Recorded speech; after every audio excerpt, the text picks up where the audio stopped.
तर आपण पाहतोय सोलापुरात राष्ट्रवादी काँग्रेसमधील माजी आमदार भाजपमध्ये प्रवेश करण्याच्या हालचाली आहेत। या पार्श्वभूमीवर दत्तात्रय भरणे यांनी टेंभुर्णीमध्ये पदाधिकाऱ्यांची बैठक घेतली आहे। आपण बघतो आता राष्ट्रवादी काँग्रेसकडून डॅमेज कंट्रोल सुरू आहे, कारण राष्ट्रवादीचे 3 माजी आमदार भाजपमध्ये प्रवेश करणार आहेत। मात्र अजून कोणी पक्ष सोडला नाही, कुणाचा गैरसमज असल्यास तो दूर केला जाईल असं यावेळी कृषी मंत्री दत्तात्रय भरणे यांनी सांगितले।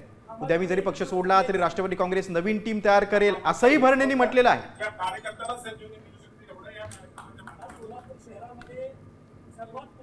आजपर्यंत कुणी आमच्याकडे आमचा पक्ष सोडलेला नाही।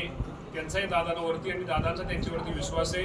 त्या बाबतीमध्ये कुणी केलेलं नाही। जर त्यांचा कोणाचा गैरसमज असेल तर तो गैरसमज दूर करण्याचा प्रयत्न राष्ट्रवादी पक्षाच्या माध्यमातून दूर केला जाईल। उद्या दत्तात्रय भरणे जरी राष्ट्रवादी पक्ष सोडून गेला तर दुसरी राष्ट्रवादीची टीम प्रत्येक ठिकाणी तयार असते। तर दत्तात्रय भरणे गेल्यानंतर राष्ट्रवादीला इतका फरक पडतो असं काही नाहीये, परंतु अनेक नवीन लोक राष्ट्रवादीत प्रवेश करण्यात इच्छुक आहेत आणि येणाऱ्या काळामध्ये तुम्हाला सर्वांना ते दिसेल।